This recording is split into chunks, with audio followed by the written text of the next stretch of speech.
سیاست کیا کرتے تھے. سیاست سے مراد جو لوگوں کے معاملات ہیں انتظامی طور پر، معاشی معاملات، سیاسی معاملات، حکومتوں کے معاملات، قضاء، انصاف، تعلیم، یہ تمام انتظامات چلانا اس کو سیاست کہا جاتا ہے. ہمارے یہاں تو سیاست کا مفہوم کچھ اور ہے، لیکن اصل میں سیاست کس کو کہا جاتا ہے؟ جو عملی طور پر یہ سارا نظام سنبھالنا. ورنہ یہ نظام سنبھالنے کا اور چلانے کا کام انبیاء کیا کرتے تھے. ایک نبی کے بعد دوسرے نبی آتے تھے. میرے بعد نبوت تو ختم ہے، میرے بعد خلفاء ہوں گے اور کثرت سے. بہرحال خلفاء تو چلتے آئے، لیکن جو خلافت راشدہ ہے وہ 30 سال کا زمانہ ہے، جس میں آخری خلیفہ راشد سیدنا علی بن ابی طالب رضی اللہ تعالیٰ عنہ. تو بہرحال اس خلافت راشدہ میں سیدنا عثمان رضی اللہ عنہ کا زمانہ خلافت سب سے طویل، 12 سال ان کا خلافت کا زمانہ. ان کے بعد سیدنا فاروق اعظم کا تقریباً 10 سال کا زمانہ ہے. تو اللہ تبارک و تعالیٰ نے یہ سعادت بھی عطا فرمائی. عشرہ مبشرہ بالجنہ میں داخل ہیں، جن 10 صحابہ کرام کو حضور علیہ السلام نے ایک ہی نشست میں جنت کی خوشخبری دی. ویسے تو بہت سے صحابہ کو نام لے لے کر اور بغیر نام کے بھی مجموعی طور پر صحابہ کو خوشخبری دی گئی، لیکن جن 10 صحابہ کو ایک مجلس میں خوشخبری دی ان کو عشرہ مبشرہ بالجنہ کہا جاتا ہے. ان میں سیدنا عثمان رضی اللہ عنہ، انہی کے بارے میں حضور علیہ السلام نے فرمایا کہ ہر نبی کا ایک خاص رفیق اور ساتھی ہے جنت میں، میرا رفیق جنت میں عثمان ہوگا. انہی کے بارے میں سیدنا عثمان، ان کی سخاوت، وہ اپنی جگہ ضرب المثل، یعنی بے شمار میں اس پر اشارہ کر رہا ہوں. مشہور واقعات ہیں، آپ سنتے رہتے ہیں کہ اللہ تبارک و تعالیٰ نے خوب مال عطا فرمایا، غنی کہلائے، لیکن صرف مال کے اعتبار سے غنی نہیں تھے، دل کے اعتبار سے بھی غنی تھے. اللہ تبارک و تعالیٰ نے جیسے بہت مال عطا فرمایا، اپنی راہ میں وہ مال لٹانے کا جذبہ بھی عطا فرمایا. اس مال کو دل سے لگا کر نہیں بیٹھے کہ بعض مال تو بہت ہوتا ہے لیکن خرچ کرتے ہوئے جان نکلتی ہے. فرمایا سیدنا عثمان دل کے بھی غنی تھے.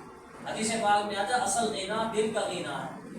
تو سیدنا عثمان ہر موقع پر کوئی خرچ کرنے کا موقع ہے پیش مسجد نبوی کی توسیع کی ضرورت پیش آئی، سیدنا عثمان آگے پیچھے کے مکانات خریدے، مسجد نبوی میں شامل کر دی. مسجد نبوی میں جو نمازیں پڑھی جائیں گی، عبادات ہوں گی، اعمال ہوں گی، سیدنا عثمان کو ثواب ملتا رہے گا، قیامت تک ثواب ملتا رہے گا. حرم کے بعد سب سے مقدس جگہ مسجد نبوی ہے اور وہاں سید عثمان کا حصہ شامل ہے. حضور کے زمانے میں توسیع کروائی اور اپنے زمانے خلافت پہ اس کی تزئین، آرائش اور تعمیری اور مضبوطی کے کام کیے. کچھ لوگوں نے کہا کہ حضور کے زمانے میں مسجد نبوی بہت سادہ تھی، صدیق اکبر فاروق اعظم کے زمانے میں بھی سادہ تھی، آپ نے اس کو بڑا مزین کر دیا، ساگوان کی لکڑی لگا دی، اچھے منقش پتھر لگا دیے، رنگ وغیرہ کے انتظام کیا. تو آپ نے ان کے طرز کو بدل دیا. لوگ اعتراض کا موقع ڈھونڈتے ہیں. سیدنا عثمان رضی اللہ عنہ نے فرمایا کہ حضور کے زمانے میں مسجد سادہ تھی، صدیق اکبر فاروق اعظم کے زمانے میں بھی سادہ تھی، تمہیں یہ تو نظر آتا ہے، تمہیں یہ نظر نہیں آتا تمہارے گھر کیسے تھے اس وقت اور اب تمہارے گھر کیسے. تمہارے گھر بھی سادہ تھے اس وقت، انہی میں مسجد بھی ویسی تھی، اب تمہارے گھر تو عمدہ عالیشان بن گئے، درمیان میں اللہ کا گھر مسجد ایسی رہ جائے. یہ اللہ کے گھر کی توہین ہے، اس لیے میں نے اس مسجد کو اس طریقے سے انداز سے تعمیر کروایا. تو بہرحال مسجد نبوی کی اپنے زمانے میں بھی اس کی خدمت کا فریضہ سر انجام دیا. مشہور واقعہ ہے مدینہ منورہ میں کنواں مسلمانوں کے لیے وقف کرنا، لوگوں کو پانی کی تنگی نہ ہو. یہودی تھا، بہت مہنگے داموں پانی دے رہا ہے. سیدنا عثمان نے اس سے 12,000 درہم، جو اچھی خاصی رقم بنتی تھی، اتنی قیمت تھی نہیں اس کنویں کی، اس پر کنواں خریدا اور وہ بھی آدھا حق خریدا. اس نے کہا پورا نہیں دیتا، ایک دن آپ کا ہوگا ایک دن میرا ہوگا. آدھا کنواں یعنی 12,000 میں بیچا. سیدنا عثمان نے لیا اور مفت پانی لوگوں کو عام اجازت دے دی، جو چاہے پانی پیے بھرے جو مرضی کرے. صرف مسلمانوں کو نہیں، غیر مسلموں کو بھی اجازت. اب سیدنا عثمان کا دن ہوتا ہے، مسلمان پانی پیتے ہیں، بھرتے ہیں اپنے لیے، جانوروں کے لیے، حتیٰ کہ غیر مسلم بھی پانی بھر کر لے جاتے ہیں. دوسرا دن ہوتا ہے، یہودی بیٹھا دیکھ رہا ہے کہ میرے پاس کوئی آتا نہیں. آخر اس نے کہا میں بقیہ آدھا بھی بیچنے کے لیے تیار ہوں. اب سیدنا عثمان چاہتے تو بالکل معمولی قیمت پر خرید سکتے تھے، وہ مجبور ہو چکا تھا، لیکن پھر بھی اس سے 8,000 درہم دے کر بقیہ خریدا. 20,000 درہم، 200 درہم آج کے زمانے میں 4.25 لاکھ بنتے ہیں. 4.25 لاکھ جو چاندی کا نصاب ہے، 200 درہم. اب آپ اندازہ لگائیں 20,000 درہم کتنے ہو. معاملہ لاکھوں نہیں کروڑوں سے بھی آگے جاتا ہے۔ اسی طرح مشہور واقعہ غزوہ تبوک کے موقع پر جو حضور علیہ السلام نے فرمایا کہ ضرورت ہے اللہ کی راہ میں مال خرچ کرو، تو سیدنا عثمان رضی اللہ نے اونٹ بھی پیش کیے، گھوڑے بھی، ساز و سامان کے لیے تقریباً 1000 دینار، روایات مختلف ہیں، تو ایک روایت کے مطابق 1000 دینار پیش کیے۔ 1000 دینار، 1000 دینار کی قیمت آپ سوچ نہیں سکتے۔ 20 دینار کی قیمت کتنی ہے؟ 7.5 تولے سونے کے برابر۔ 20 دینار جو ہے وہ 7.5 تولے، اور 7.5 تولے آج کل کے لحاظ سے تقریباً 40 لاکھ کے قریب، یعنی 20 دینار کی قیمت آج 40 لاکھ ہے۔ اب آپ 1000 دینار کی قیمت لگائیں، اربوں خربوں بنتے ہیں۔ یہ صرف نقد ہے، اور اونٹ الگ ہیں، گھوڑے الگ ہیں، باقی چیزیں الگ ہیں۔ یہ کوئی معمولی بات نہیں۔ سیدنا صدیق اکبر کا زمانہ قحط ہو گیا، لوگ تنگ تھے، سیدنا عثمان رضی اللہ عنہ کا قافلہ آیا غلہ لے کر۔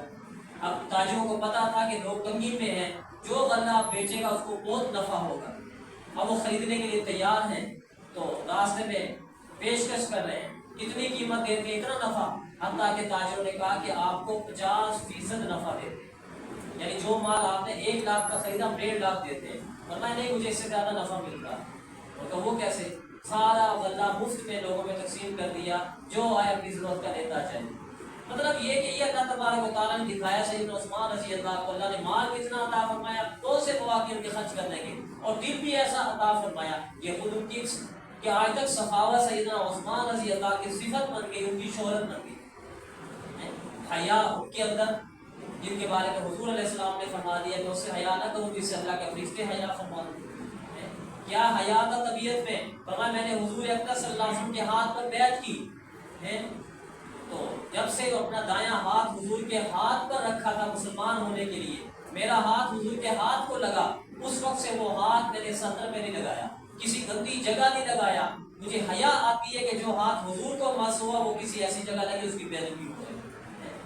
یہ سیدنا عثمان رضی اللہ عنہ ان کی طبیعت، ان کا معاملہ، اللہ تبارک و تعالیٰ نے ان سے کیا کیا کام لے لیے۔ قرآن پاک کی جمع کا کام لیا، قرآن پاک کا ایک جمع کا کام سیدنا صدیق اکبر نے کیا، کہ قرآن پاک کو مختلف جگہوں سے لکڑی پتھر مختلف جگہوں پر جو لکھا ہوا تھا ایک جگہ جمع فرما دی تمام آیات۔ سیدنا فاروق اعظم رضی اللہ عنہ کے مشورے سے، وہاں بھی مشورے سے یہ ہوا، لیکن سیدنا عثمان رضی اللہ عنہ نے ایک بہت بڑی خدمت سر انجام دی۔ سیدنا صدیق اکبر کے زمانے میں تو یہ صورتحال تھی کہ مسلمان جب شہید ہوئے کثرت سے مسلمہ کذاب کے خلاف جہاد میں، تو خیال ہوا کہیں قرآن پاک کا حصہ ضائع نہ ہو جائے جو لوگوں کے سینوں میں ہے، کاغذوں میں اور چمڑے پر متفرق جگہوں پر ہے، اس کو جمع کیا جائے۔ اور سیدنا عثمان کے زمانے میں مسئلہ یہ پیش آیا کہ جب مسلمان عرب سے عجم کی طرف گئے، آرمینیا اور آذربائیجان مختلف جگہوں پر، تو عرب اور عجم جب اکٹھے ہوئے، مختلف قسم کی صحابہ کرام کی جو قراءات تھی، قرآن پاک 7 قراءات میں نازل ہوا، یعنی 7 لغات میں، عرب کے پڑھنے کے انداز مختلف ہے، عرب کے قبائل کے، تو ہر قبیلے کے مطابق مفہوم سب کا ایک ہے، الفاظ کی ادائیگی مختلف ہے، الفاظ کے وہ 7 اصول ہیں، ان 7 اصولوں کے مطابق پڑھنا اس کی اجازت دی گئی۔ جیسے آپ پڑھتے ہیں وضحاہا پڑھتے ہیں، وضحیہا پڑھتے ہیں، اسی طرح بعض لفظوں میں یہ فرق ہوتا ہے، یا ملون بھی پڑھ سکتے ہیں، تا ملون بھی پڑھ سکتے ہیں، اسی طرح کلمات رب بھی پڑھ سکتے ہیں، کلمات رب بھی پڑھ سکتے ہیں، مفرد جمع، یعنی یہ 7 اصول ہیں۔ ایک ہے ہمارے یہاں قراتیں مشہور ہے، 7 قراتیں بلکہ 10 قراتیں ہیں، قراتیں عشرہ کہا جاتا ہے جو متواتر قرات ہے، اور اس کے بعد شاذ قراتیں بھی ہیں، یہ اور ہیں، یہ بعد میں مختلف علماء حضرات کے جمع کرنے پر ہے، جو حدیث میں 7 قرات کا ذکر ہے وہ اور ہے، وہ 7 اصول ہیں عرب کے قبائل کے اعتبار سے، ان کی زبان، ان کے لہجوں کے اعتبار سے۔ تو جبریل علیہ السلام نازل اترے اور حضور علیہ السلام کو 7 طرح سے قرآن پاک پڑھنے کی اجازت دی، مفہوم سب کا ایک ہے، صرف طرز ادائیگی میں فرق ہے، جیسے ہر لہجے میں ہوتا ہے۔ سرائکی میں آپ دیکھ رہے ہیں کئی سرائکی ہیں، سب کا انداز مختلف ہوتا ہے، اسی طرح پشتو ہے، ہر علاقے کی پشتو میں تھوڑا سا فرق ہو جاتا ہے، الفاظ میں فرق ہو جاتا ہے۔ بہرحال تو جب عرب اور عجم اکٹھے ہوئے، کوئی اس قرات میں پڑھ رہا ہے، کوئی اس قرات میں پڑھ رہا ہے، ایک قرات والا دوسرے کو کہتا ہے تو غلط پڑھ رہا ہے، ہم نے ایسے سیکھا ہے، وہ اس کو کہتا ہے تم غلط پڑھ رہے ہو، ہم نے ایسے سیکھا، فلاں صحابی سے سیکھا ہے۔ سیدنا حذیفہ رضی اللہ عنہ واپسی جب آئے تو بڑے پریشان تھے. سیدنا عثمان رضی اللہ سے عرض کیا کہ امیر المومنین ادرک حاضر امہ، ذرا اس امت کو سنبھالے، ابھی سے یہ اختلاف شروع ہو گیا، آگے چل کر یہ بڑھ جائے. حالانکہ ساری قراءات حق ہیں تو سب کو درست ماننا چاہیے، سمجھنا چاہیے. آپ پڑھے جو بھی صحیح آتا تو آپ اس کا خیال کریں. چنانچہ سیدنا عثمان رضی اللہ عنہ سیدنا حذیفہ اور دیگر صحابہ کو مقرر فرمایا میں قراءات جمع کروں. سیدنا صدیق اکبر نے آیات و قرآن کو جمع کیا تھا، سیدنا عثمان نے قراءات کو جمع کیا. ان کو کہتے ہیں وہ جامع القرآن ہے اور سیدنا عثمان جامع القراءات ہے. کیا مطلب؟ فرمایا کہ قرآن پاک کا رسم الخط ایسا لکھو کہ جس پہ ساری قراءات جمع ہو جائیں، جو قراءت کرتا ہے اس کے مطابق استدلال کر سکے کہ دیکھو اس لفظ کو یوں بھی پڑھا جا سکتا ہے. اس کی ایک موٹی سی مثال کہ اگر کلمۃ ربی لکھا جائے بول تا کے ساتھ جیسے، تو اس کو کلمتو پڑھا جا سکتا ہے، عربی میں کلمات نہیں پڑھا جا سکتا. اور اگر کاف لام میم الف اور لمبی تا جسے تائے مکملہ کہتے ہیں یوں لکھا جائے تو اس کو کلمات پڑھا جائے گا، اس کو کلمتو نہیں پڑھا جا سکتا. یہ لکھنے میں فرق ہو جاتا ہے. سیدنا عثمان نے فرمایا اس کو یوں لکھو، کلمتو بھی پڑھا جائے کلماتو بھی پڑھا جائے. اس کا طریقہ یہ ہوگا کاف لام میم اور تا لمبی. اب جو کلمات پڑھے گا وہ میم پر کھڑی زبر کے ساتھ پڑھے گا کلمات ربی، جو کلماتو پڑھے گا وہ میم پر زبر پڑھ کے کلمات ربی. یعنی ایسی اس طریقے سے انہوں نے کہا ایسا رسم الخط ہو جس میں یہ ساری قراءات جمع ہو جائیں، جو جس طرح پڑھے گا وہ دیکھو یہاں یوں بھی ہو سکتا ہے یوں بھی ہو سکتا ہے. اس خاص خط کو کہتے ہیں خط عثمانی. اور اب امت کا اجماع اور اتفاق ہے کہ قرآن پاک کو رسم عثمانی خط عثمانی میں لکھا جائے گا، کسی اور خط میں نہیں لکھا جائے گا. تو یہ سیدنا عثمان رضی اللہ عظیم الشان کارنامہ، اس لیے ان کو کہتے ہیں کہ انہوں نے ساری قراءات کو محفوظ کر دیا. قراءات ختم نہیں کی تھی. بعض لوگوں کو مغالطہ ہے کہ انہوں نے کہا ایک قراءت رہے باقی کو ختم کر دو. نہیں، جو اللہ پاک نے قراءات نازل فرمائی امت کی آسانی کے لیے اس کو ختم کیسے کیا جا سکتا؟ کوئی ختم نہیں کر سکتا، وہ محفوظ رہیں گی قیامت تک. سیدنا عثمان کا کارنامہ یہ تھا. بہرحال یہ بھی سیدنا عثمان رضی اللہ تعالیٰ کو اللہ تبارک و تعالیٰ نے یہ فضیلت اور یہ سعادت بھی عطا فرمائی. بہرحال ان کے بہت سارے فضائل مناقب اور معاملات ہیں، انہی میں یہ واقعہ بھی پیش آیا کہ حدیبیہ کے موقع پر ان کے فضائل بھی سامنے آئے. جب حضور اقدس صلی اللہ علیہ وسلم سن 6 ہجری میں خواب دیکھا کہ عمرہ کر رہے ہیں اور عمرہ طواف کیا، ساج کی، اور کسی نے اپنے سر کا حلق کروایا، کسی نے قصر کروایا. حضور علیہ السلام کو بھی کب سے طرف تھی، صحابہ کرام کو بھی. دائرہ مکہ مکرمہ چھوڑے ہوئے 6 سال تو کم از کم ہو چکے تھے تقریباً. تو اب خواب جب نبی کا خواب، صحابہ بڑے خوش ہوئے. یہ اللہ پاک کی طرف سے ہمیں بشارت ہے کہ ہم عمرہ کریں گے. صحابہ نے بھی اصرار کیا، حضور علیہ السلام کا بھی ارادہ ہو گیا، عمرے کے لیے روانہ ہو گئے. اور خیال یہ تھا کہ مشرکین اتنی تو اجازت دے دیں گے، اللہ کے گھر سے روکیں گے نہیں، ہم لڑنے تو نہیں جا رہے، ہم عمرہ کرنے جا رہے ہیں. لیکن جب قریب پہنچے تو پتہ چلا کہ مشرکین تو ڈٹ گئے، وہ تو لڑنے کے لیے تیار ہے کہ وہ تو اندر نہیں آنے دیں گے. سیدنا خالد بن ولید کا لشکر راستے میں، بھی وہ مسلمان نہیں ہوئے تھے، 200 سواروں کا لشکر آ رہا ہے. پھر انہوں نے راستہ بدل لیا، دوسری جگہ جا کر پڑاؤ کیا. پھر بہرحال حرم کے قریب پہنچے، پھر حضور اکرم صلی اللہ علیہ وسلم کی اونٹنی وہیں جا کر بیٹھ گئی. اس کو بار بار اٹھا رہے، اٹھتی نہیں. کسی نے کہا کہ آج تو یہ اونٹنی بھی اڑی کر گئی. خلعت القصوہ، قصوہ اونٹنی اڑی کر گئی.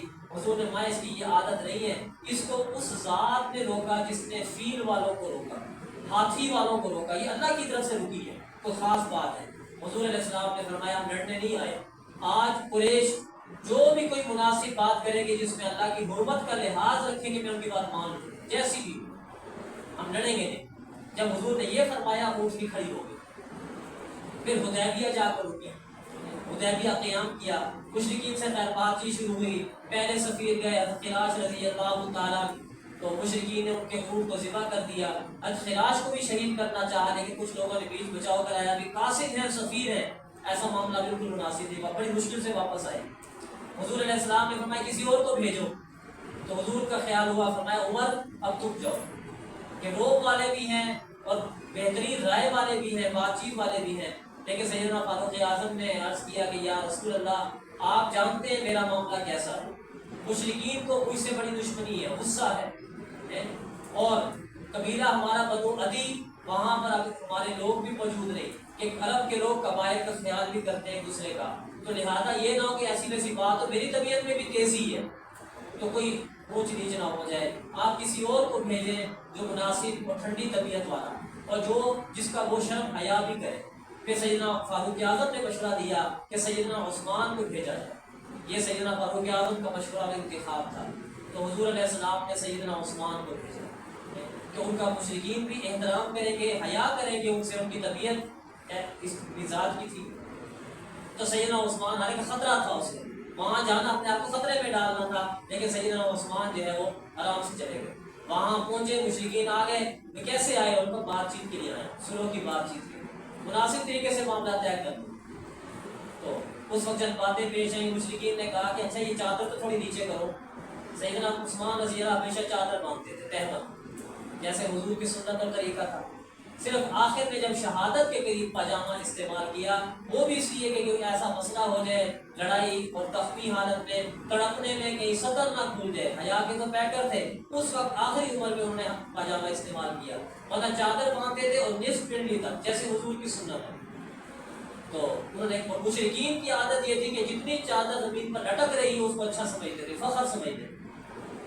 تو انہوں نے کہا کہ جن اوپر چادر باندھی ہوئی ہے آپ نے، چادر تو نیچے کریں۔ سیدنا عثمان نے فوراً فرمایا، ہاکذا عذرۃ صاحبی صلی اللہ علیہ وسلم، بھئی ہمارے صاحب صلی اللہ علیہ وسلم کی چادر ایسے ہی ہوتی ہے، ایسے ہی رہے گی، نیچے نہیں ہوگی۔ حالانکہ چادر اتنی رکھنا کہ فرض واجب نہیں ہے، اتنا ضروری ہے کہ ٹخنے خالی رہیں، ٹخنے ننگے رہیں، لیکن سیدنا عثمان نے اتنا بھی گوارا نہیں کیا چادر تھوڑی سی نیچے ہو۔ کیوں؟ ان مشرکین کے دباؤ پر، ان کے کہنے پر حضور کی سنت چھوڑ دوں، غیرت کے خلاف۔ ان کو غصہ تو آیا، چپ کر گئے۔ پھر انہوں نے کہا اچھا یہاں آئے ہیں، باقیوں کو تو ہم عمرہ نہیں کرتے دیں گے، چلو آپ تو آ ہی گئے ہیں، آپ طواف کر لیں، عمرہ کر لیں۔ احرام بھی باندھا ہوا تھا سیدنا عثمان نے، بہت بڑی پیشکش تھی، کس مسلمان کا دل نہیں کرتا، اور جو کئی سالوں سے بیت اللہ سے دور ہوں، لیکن سیدنا عثمان نے عجیب جواب دیا، فرمایا یہ کیسے ہو سکتا ہے؟ حضور علیہ السلام اور صحابہ تو وہاں رکے ہوں، محبوس ہوں، اور عثمان یہاں اکیلا طواف کرے، عمرے کرے۔ مشرکوں کو بڑا غصہ آیا کہ ہم نے تو احسان کیا، اتنی بڑی پیشکش کی اور انہوں نے ہمارے منہ پہ مار دی۔ انہیں بڑا غصہ آیا، سیدنا عثمان کو روک لیا، ادھر روک لیا، رابطہ تھا نہیں، تو باتیں مختلف انداز سے باہر نکلتی ہیں، تو خبریں پہنچنا شروع ہوئی، کسی نے کہا جو ان کو گرفتار کر دیا گیا، کسی نے کہا روک دیا گیا، کسی نے کہا جی شہید کر دیے گئے۔ یہ خبر بھی مشہور ہو گئی کہ ان کو شہید کر دیا، اور مشرکین سے کوئی بعید بھی نہیں تھا۔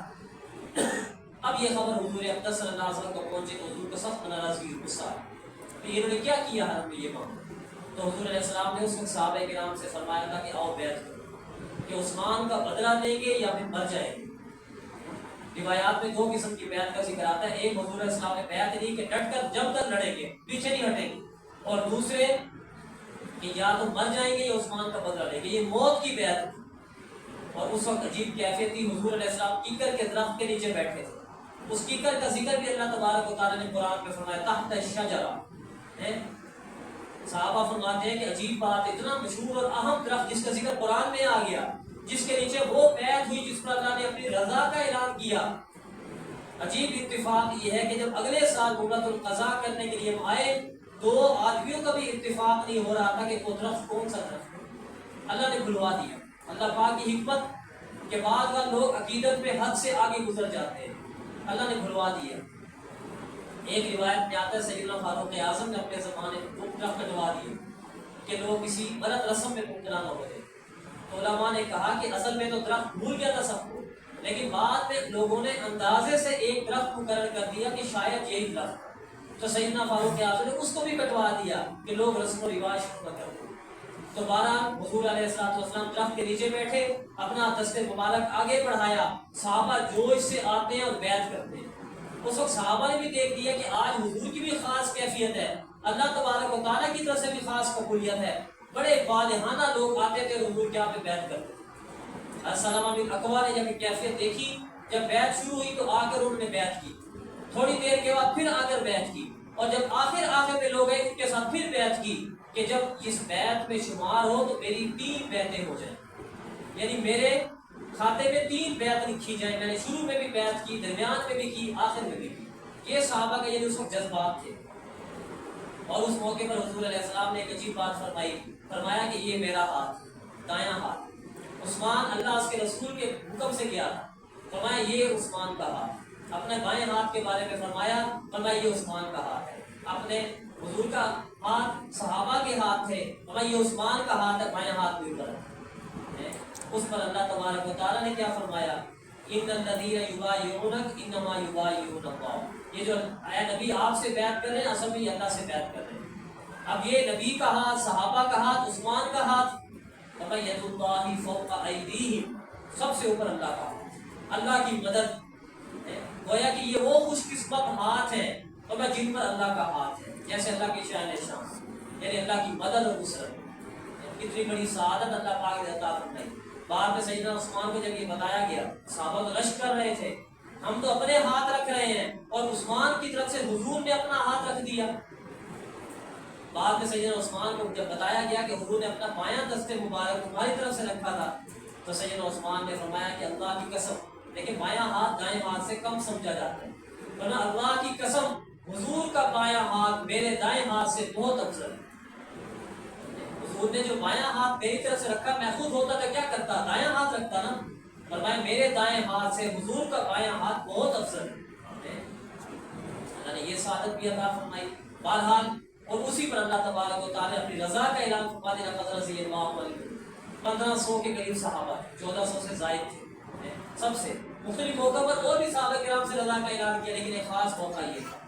آپ اسی سے اندازہ لگائیں کہ جس عثمان کے بدلہ لینے کے لیے بیعت ہو رہی ہے, اور اس بیعت پر اللہ تبارک و تعالیٰ سب صحابہ سے اپنی رضا کا اعلان فرما رہے ہیں, اس عثمان سے اللہ پاک کی رضا کس درجے کی ہو, جن کی برکت سے, جن کے بدلے کی بیعت کی برکت سے اللہ نے سب سے رضا کا اعلان فرما دیا.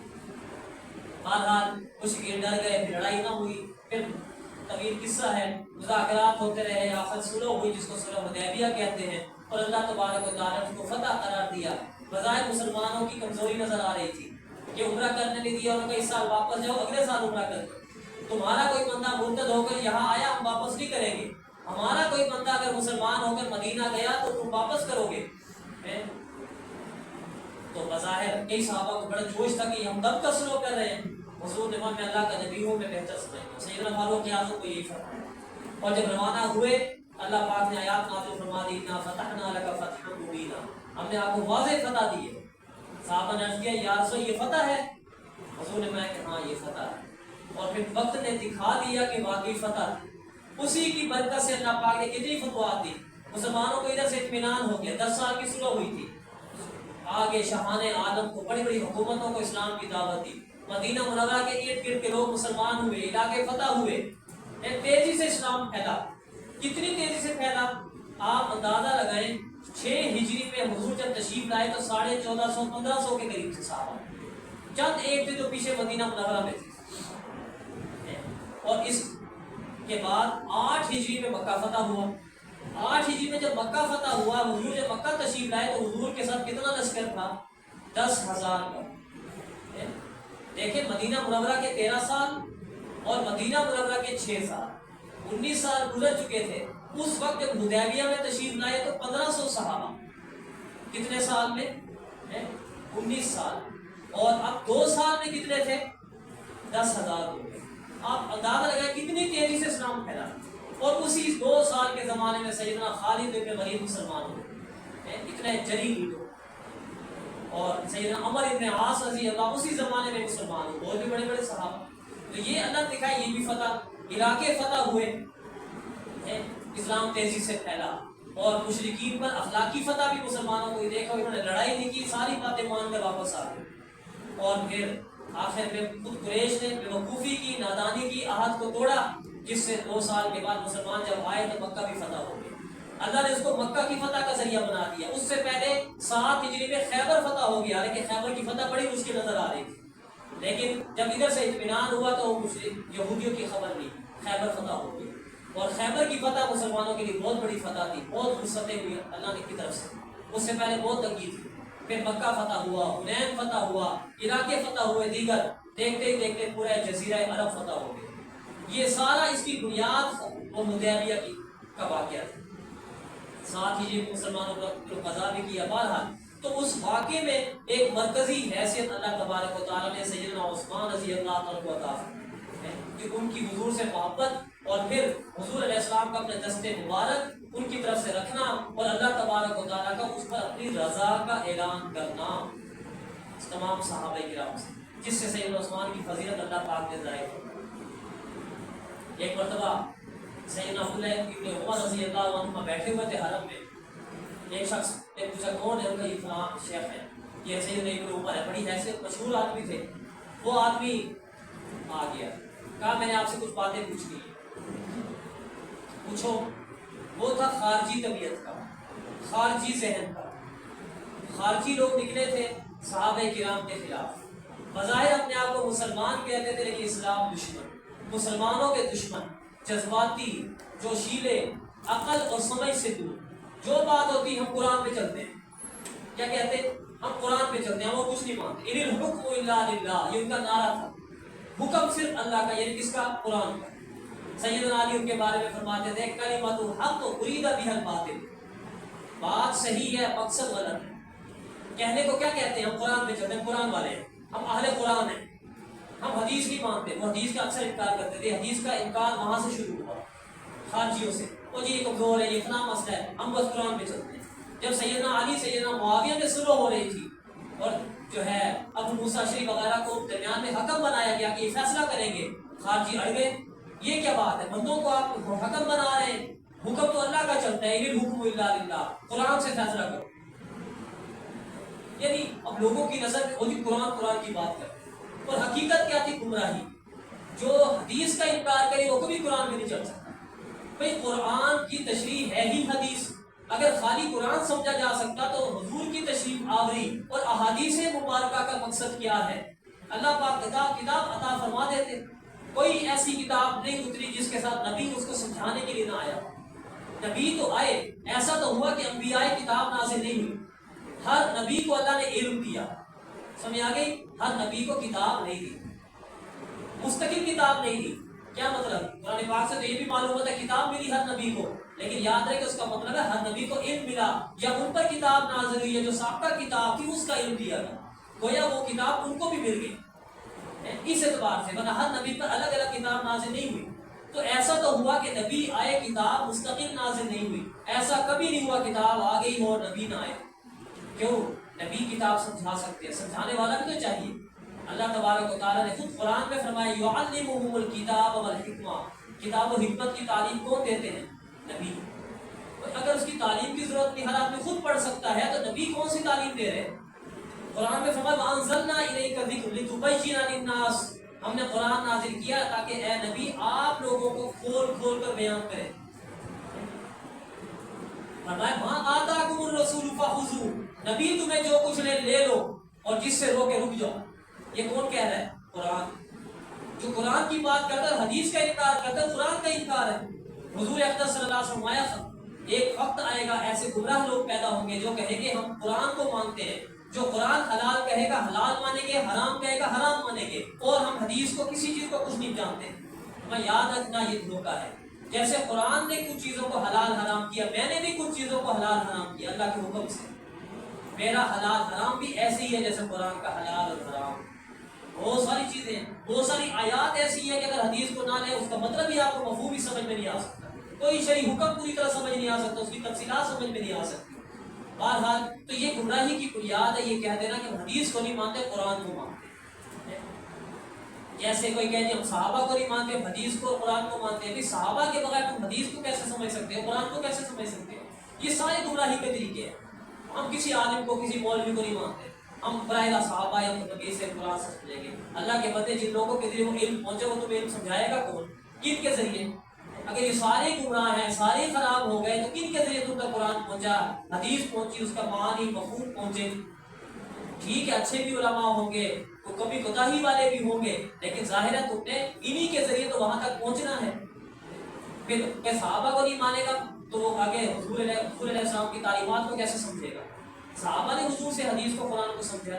تو جو کسی بھی درجے میں کسی واسطے کا انکار کرتا ہے تو حقیقت میں وہ دین کا انکار کرتا ہے. مقصد سب کا ایک ہے، قرآن کا انکار.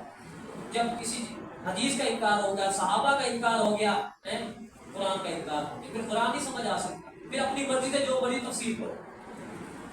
سیدنا علی رضی اللہ عنہ نے خارجیوں کے خلاف مناظرے کے لیے ابن عباس کو بھیجا، بڑے عالم تھے، اور یاد رکھے قرآن کے بڑے عالم تھے، رئیس المفسرین کہلاتے ہیں، حضور ان کے لیے خاص دعا کی تھی، قرآن کے بڑے عالم صحابہ نے۔ لیکن سیدنا علی نے کیا فرمایا؟ ابن عباس، کیونکہ حضرت علی تو خود بڑے علم والے تھے، ان خارجیوں سے جب مناظرہ کرنا ہے قرآن سے نہیں کرنا، حدیث سے کرنا ہے۔ کیوں؟ قرآن اللہ نے مختصر کتاب رکھی ہے، اس میں اجمال ہے، اس کا مفہوم لوگ کروڑ کروڑ لیں گے، لیکن حدیث واضح کر دیتی ہے ہر بات، اس میں کسی کو غلط معنی بیان کرنے کا موقع نہیں ملے گا۔ لیکن انہوں نے اس وقت یہ بات کی تھی۔ بہرحال تو میں عرض کر رہا تھا، یہ اس وقت سے حدیث کا انکار شروع ہوا، بہت ساری چیزوں کو انہوں نے عقلی طور پہ انکار کیا، ہماری عقل میں یہ بات نہیں آتی۔ تو خیر بات چلی تھی، ہاں تو سیدنا ابن عمر کے پاس وہ خارجی آیا، یہ خارجیوں کے بارے میں حضور نے فرمایا تھا بظاہر بڑی عبادتیں کریں گے، قرآن پڑھیں گے، حلق سے نیچے نہیں اترے گا، حلق سے تجاوز نہیں کرے گا۔ ایک دو مطلب ہے، یعنی حلق سے باہر ادھر نہیں آئے گا یا ادھر نہیں آئے گا۔ ادھر نہیں آنے کا مطلب کہ منہ میں ہوگا، دل پہ اثر نہیں کرے گا، اور یا منہ سے اوپر نہیں جائے گا، کیا مطلب اللہ کی یہاں قبولیت نہیں ہوگی۔ قرآن تو بڑا پڑھیں گے، اچھا پڑھیں گے، لیکن اللہ کی یہاں قبولیت نہیں ہوگی، دل پہ اثر نہیں ہوگا، طبیعت پہ نرمی نہیں ہوگی۔ فرمایا کافروں سے نہیں لڑیں گے، مسلمانوں سے لڑیں گے۔ خارجیوں کے مزاج ہے، جوشیلے ہوتے ہیں، ذرا ذرا سی بات پہ کفر کے فتوے لگاتے ہیں، اور مسلمانوں سے لڑتے ہیں، کہتے ہیں یہ منافق ہے، یہ اسلام سے دور ہے۔ ان کی ایک علامت فرمایا کہ مسلمانوں سے لڑیں گے، اسلامی حکومت پہ لڑیں گے، وہاں فساد مچائیں گے۔ حالانکہ اسلامی حکومت کے بارے میں فرمایا کتنے ہی معاملات ہو جائے، بغاوت نہیں کرتے، طریقے سے، بات سے، اپنی زبان سے اصلاح کی کوشش کرو، لیکن بد امنی پھیلانے کی اجازت نہیں ہے۔ تو بہرحال خارجیوں کے بارے میں حضور علیہ السلام نے بہت، سیدنا علی کا ان سے واسطہ پڑا، سیدنا علی کو قتل کروا دیا، بہت سے لوگوں کو جلا بھی دیا۔ تو جس پر ابن عباس رضی اللہ عنہ نے فرمایا تھا کہ میں ہوتا تو ان کو جلاتا نہ بلکہ ان کو قتل کرواتا، کیونکہ حضور علیہ السلام نے فرمایا تھا آگ کا عذاب اللہ کے علاوہ کوئی نہیں دے سکتا۔ سیدنا علی رضی اللہ کو یہ بات پہنچی، فرمایا ہاں وہ ٹھیک کہہ رہے، لیکن علماء نے کہا کہ سیدنا علی وہ خود بڑے فقیہ تھے، ان کا نقطہ نظر یہ تھا کہ عام اوقات میں آگ کا عذاب نہیں دے سکتے، لیکن کسی کو عبرت کا نمونہ بنانا ہو، جس کا جرم بہت سخت ہو، تو ان کو کر سکتے۔ چنانچہ انہوں نے خوارج کے ساتھ، اور ان میں ایسے لوگ بھی تھے جو سیدنا علی کو خدا کہتے تھے، ایسے بھی بیچ میں گمراہ لوگ تھے، ان کے ساتھ یہ معاملہ کیا۔ بہرحال تو کوئی خارجی نے سیدنا تو صحابہ کے بارے میں برا خیال رکھا، خاص طور پہ سیدنا عثمان، یہ خارجی لوگ سیدنا معاویہ، سیدنا علی، ان حضرات کے زیادہ خلاف ہے۔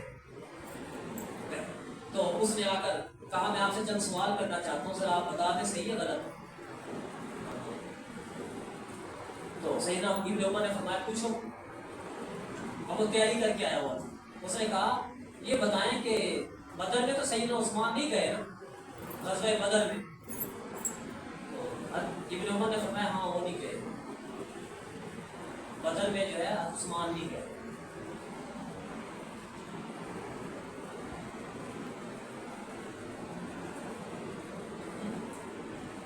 ٹھیک ہے، اچھا یہ بتائیں حدیبیہ میں یا احد میں جب لڑائی کی شدت میں کئی حضرات اپنی جگہ سے ہٹ گئے تھے، ان کے قدم پھسل گئے تھے، ان کو عثمان بھی تھے، ابن عمر رضی اللہ عنہ ہاں وہ بھی تھے، ٹھیک ہے۔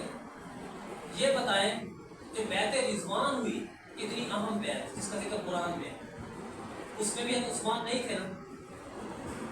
ابن عمر اس میں بھی عثمان نہیں تھے۔ اللہ جب میں کامیاب ہو گیا، خوشی سے جو کہ میری ساری باتیں ثابت ہو گئی کہ عثمان بدر کی فضیلت میں بھی شامل نہیں ہوئے، احد میں معاذ اللہ کیونکہ بھاگنے والوں میں تھے، اور حدیبیہ میں بیعت رضوان والوں میں عثمان نہیں تھے، تو میرا تو موقف صحیح ثابت ہوا۔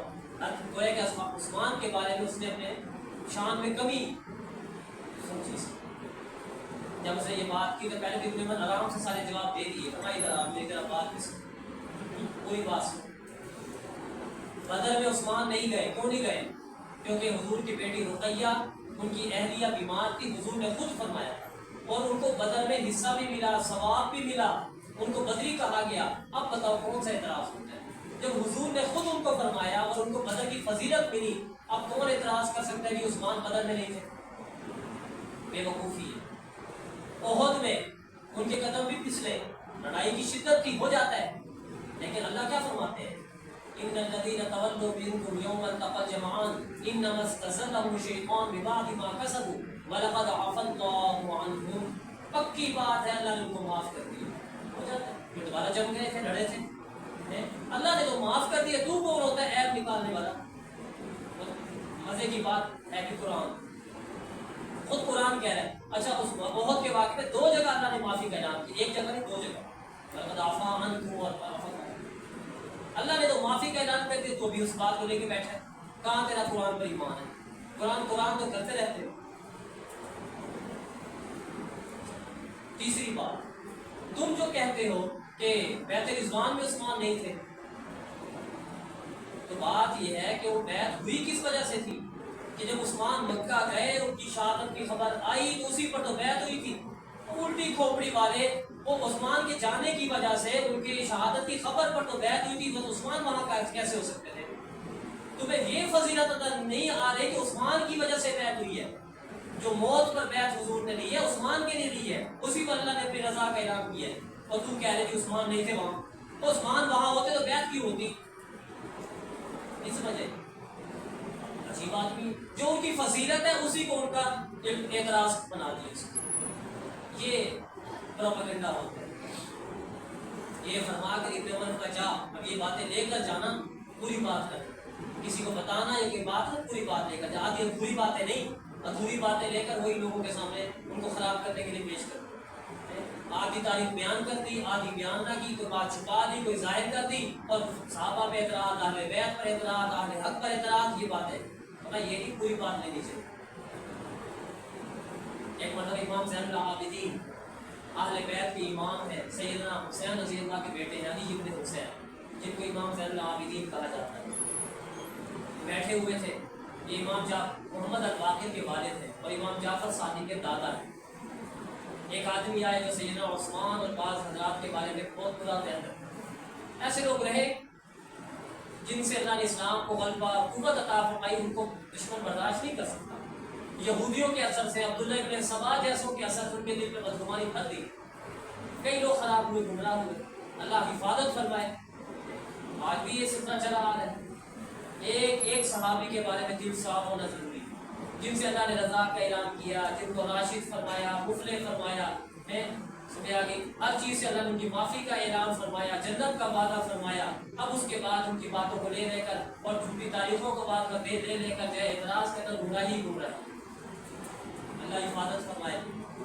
تو اور یہ واضح علامت یاد ہے کہ جو صحابہ کرام کسی بھی صحابی کے خلاف بول رہا ہے نا، تنقید کر رہا ہے، یہ پہلی واضح علامت ہوتی ہے کہ اس کا دماغ ٹھیک، اس کا نظریہ ٹھیک نہیں، اس کا عقیدہ ٹھیک نہیں.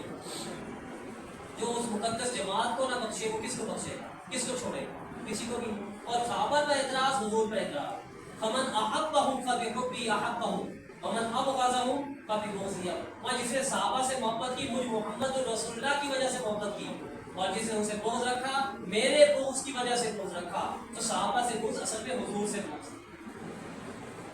تو وہ ایک شخص آیا امام زین العابدین کے پاس، کہا کہ کوئی باتیں شروع کرتے ہیں عثمان کے خلاف. امام زین العابدین سنتے رہے.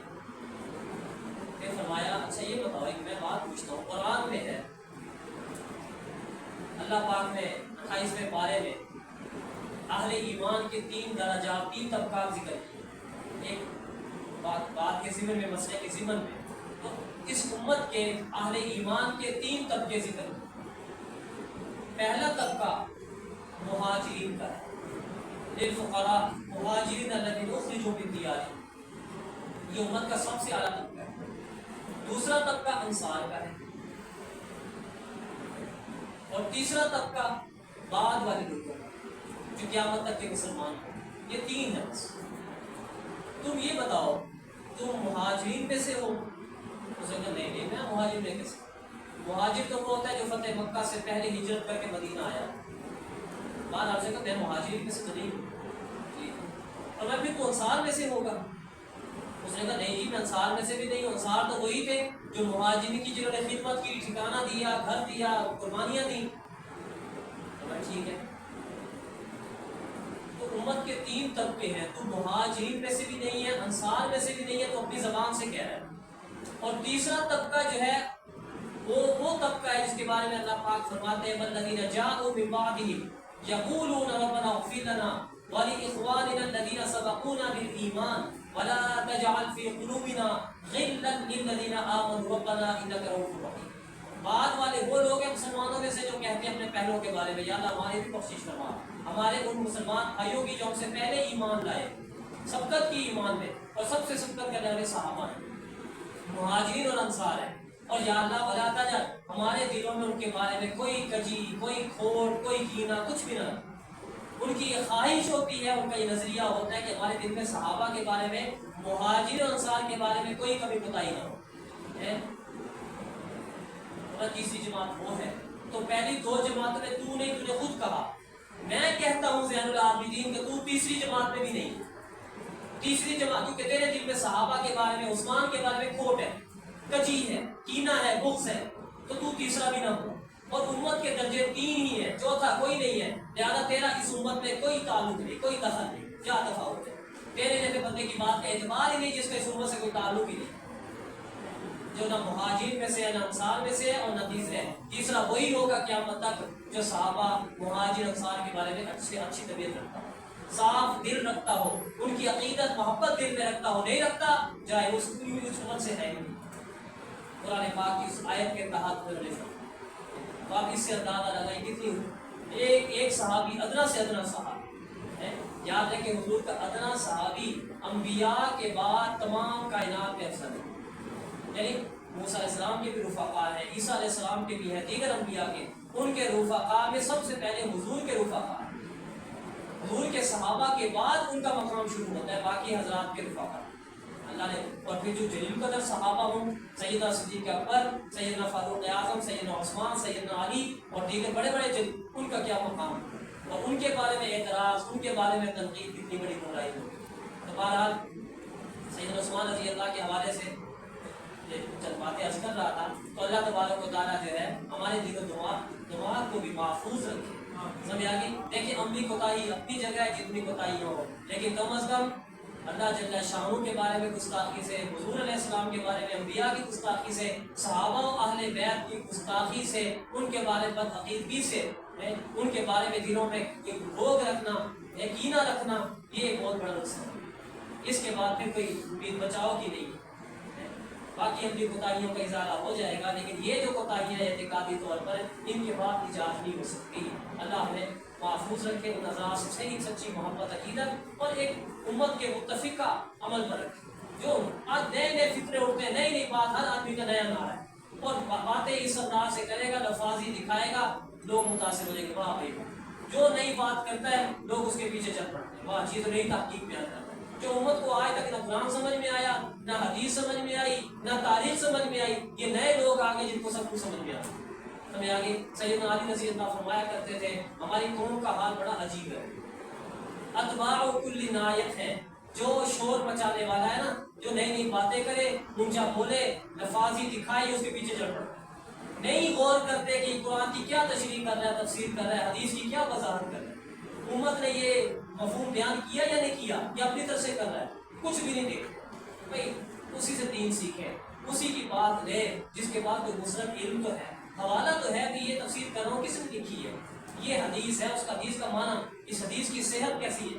فرمایا کہ اپنی طرف سے جو باتیں جو اپنے دماغ میں آئے، اپنی عقل کو قرآن و حدیث کے نام پر پیش کرتا رہے، ورنہ اس کا کوئی اعتبار نہیں۔ اللہ پاک صحیح سمجھ کی، اپنے عقائد کی، اپنے اعمال کی، اپنے نظریات کی، مسلمہ شخصیات کی، مقدس شخصیات کے تقدس کی حفاظت کی، عقیدت احترام کی توفیق عطا فرمائے۔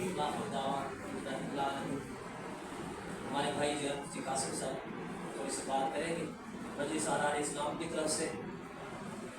اللہ تبارک و تعالیٰ نے اس جماعت کو شروع سے قیام کے وقت سے لے کر اب تک بڑی بڑی تحریکوں کے لیے، مسلمانوں کے عقائد، اعمال، نظریات کی حفاظت کے لیے، مختلف گمراہ کن فتنوں سے بچاؤ کے لیے، عقیدہ ختم نبوت ہو یا دیگر گمراہ کن فتنے ہو، ان کے خلاف اللہ پاک اس جماعت کو قبول فرمایا، اور الحمدللہ ابھی بھی سادگی سے اور جرأت سے اور اپنے اسی موقف اور نظریے کے مطابق اب تک الحمدللہ اپنے کام میں، اپنے مشن میں مصروف ہے۔ تو اسی حوالے سے اس جماعت کا حصہ بنیں، تمہیں آگے اپنے اخلاقی طور پہ جس حد تک ہو سکے اہل حق کے پلڑے میں اپنا وزن ڈالیں۔ ہم خود کیا کر لیں گے، کیا کر سکتے ہیں، لیکن کم از کم ہماری حمایت، ہماری محبت، ہمارا تعلق، ہماری وابستگی اس اہل حق کی جماعت کے ساتھ جس کے سرخیل جو ہے امیر شریف سید تعالیٰ شاہ بخاری جیسے اور دیگر اکابرین اور مجاہد صفت افراد انگریز دور سے لے کر آج تک جن کے کارنامے ہمارے سامنے ہیں، تو کم از کم ان سے ہماری وابستگی ہو، یہ ہمارے لیے بھی اور دوسروں کے لیے بھی انشاءاللہ مفید ثابت ہوگی۔ بہرحال اسی جماعت کی رکن سازی کے حوالے سے ہمارا فکر ہوں گے، ہمارے بھائی بات کریں گے ذرا غور سے توجہ سے سنیں۔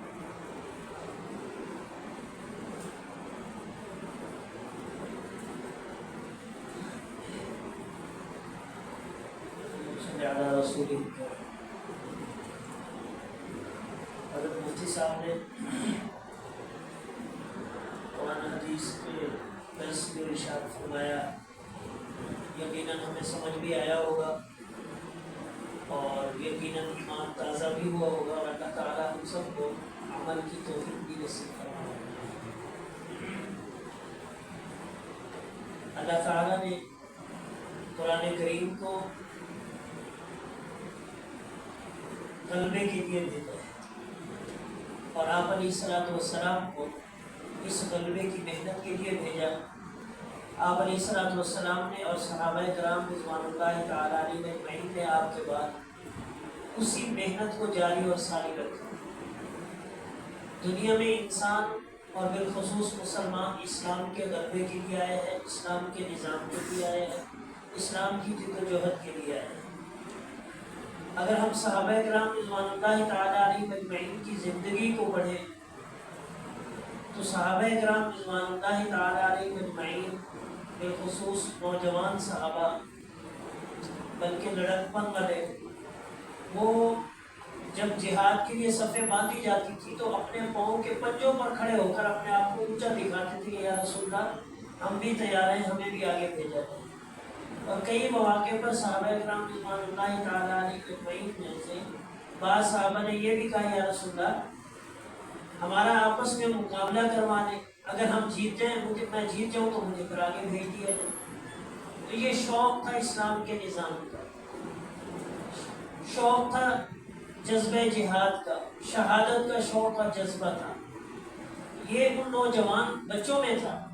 اور آج ہم بوڑھے ہو گئے ہیں، ہمیں پتہ ہی نہیں ہے ہم دنیا میں کس کام کے لیے ہیں، بس دنیا کما رہے ہیں کما رہے ہیں کما رہے ہیں، ایک وقت آتا ہے سانس نکل جاتا ہے چلے جاتا ہے۔ بھائی یہ کام ہمارے ذمہ ہے، دنیا کمانا ہمارے ذمہ نہیں ہے، جو ہمارے مقدر میں ہے وہ ہمیں مل کر رہے گا، کوئی ہمیں اس سے نہیں روک سکتا۔ لیکن اسلام جدوجہد سے آئے گا، اس کے نظام کے لیے عملی طور پر کوشش کی ضرورت ہے۔ یہ اہل حق کی جماعت مجلس احرار اسلام، جس نے ہمیشہ کلمہ حق کو بلند کیا، ان اکابرین کی، بزرگوں کی یہ جماعت ہے۔